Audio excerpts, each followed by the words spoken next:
All right, in this movie, let's have a little bit of fun with color. Now, we've seen this effect before, but I want to take it up a notch. We'll click on our adjustment layer icon and choose Hue Saturation.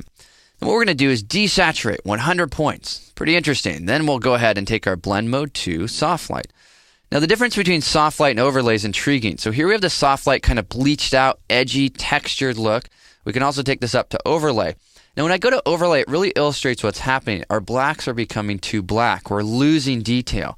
So let's keep that in mind, and I'm going to revisit that in a moment. But back to the soft light blend mode. We can, of course, do this with 100% desaturation. Or, this is interesting as well, we can turn colorize on and shift our color a little bit. So now I have a little bit more of warmth. I'm going to then lower my saturation a bit. Now here's my before and after.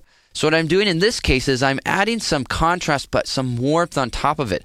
In my own opinion, I kind of like this effect, right? Because it adds a little bit of warmth. So let's go ahead and reset this. Let's just say we're desaturating. Whatever the case, our blacks are just too black in the background. Here's what we're going to do. We'll double click this layer. That will open up the layer style advanced blending options. And then on the this layer option, I'm going to click and drag my slider up. See how I'm bringing back details in those blacks there? We can see that the details coming back very nicely. Then I'll hold down the Option key on a Mac, Alt key on a PC, and I'll split these two sliders.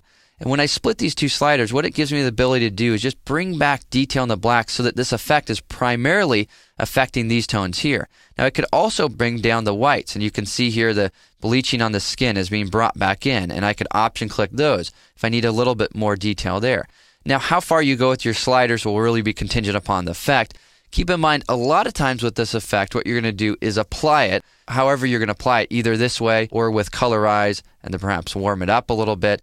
Either way, and then you're going to lower your opacity so that it's just a nudge. It's not a huge hit with that. Now, it's not always the case that you're going to need to back off those shadows and highlights. So let's delete this layer for a moment and create one more just to show it without doing that. And the reason I want to do this is sometimes what you can do to save the day is simply lower your opacity. So here I'm just going to lower the opacity of the effect.